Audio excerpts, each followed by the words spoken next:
Hi అండి. Sunday వచ్చిందంటే చాలు పిల్లల కోసం ఏదైనా వెరైటీగా చేయాలి అని అడుగుతారు. ఈ సండే పిల్లల కోసం అనేది బండి మీద అమ్ముతారు కదా, ఆ స్టైల్ ఫ్రైడ్ రైస్ అయితే చేశాను. ఒట్టి ఫ్రైడ్ రైస్ కాదండి, Apollo fish fried rice. Taste విషయానికి వస్తే సూపర్ వచ్చింది. ఎలా చేయాలో మీరు కూడా చూసేసేయండి.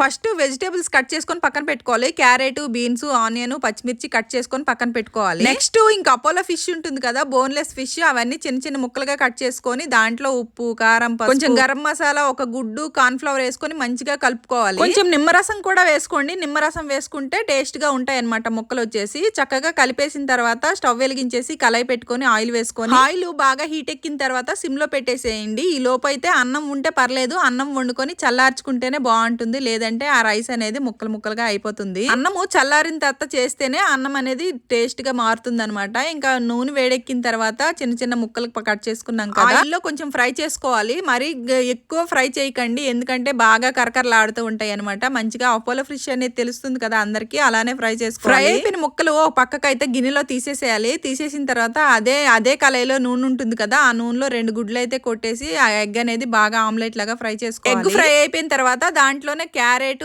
ఆనియన్, బీన్స్, పచ్చిమిర్చి వేసుకొని బాగా ఫ్రై చేసుకోవాలి. ఈ క్యారెట్, బీన్స్ అనేవి 80% అనేది అందులో ఫ్రై అయిపోవాలి. ఇవన్నీ వేసుకున్న తర్వాత అల్లం వెల్లుల్లి పేస్ట్, కొంచెం సాల్ట్ వేసుకొని ఈ క్యారెట్ ముక్కలు ఇంకా బీన్స్ ముక్కలు అనేవి మంచిగా ఫ్రై అయిపోవాలి. ఇవన్నీ బాగా ఫ్రై అయిపోయిన తర్వాత చల్లార్చుకున్న అన్నం వేసేసి కారం, కొంచెం గరం మసాలా గానీ లేదంటే చికెన్ మసాలా గానీ వేసుకొని బాగా కలుపుకోవాలి. ఈ క్యారెట్, ఈ మసాలాలు, ఈ కారం అన్నంకి బాగా పట్టేటట్టు మంచిగా మిక్స్ చేసుకొని అన్నంలో మంచిగా ఇవన్నీ మసాలాలని మంచిగా మిక్స్ అయిపోయిన తర్వాత ఈ ఫిష్ అనేవి వేసుకోవాలన్నమాట. మనం ఆల్రెడీ ఫ్రై చేసుకున్నాం కదా, ఆ ఫ్రై చేసుకున్న ముక్కల్ని మళ్ళీ చిన్న చిన్న ముక్కలుగా కట్ చేసి వేసేసి 4 వైపులు కలిపేసిన తర్వాత సిమ్ లో పెట్టుకొని ఒక 2 మినిట్స్ మూత పెట్టేసి సిమ్ లో మంచిగా వేగిపోవాలి.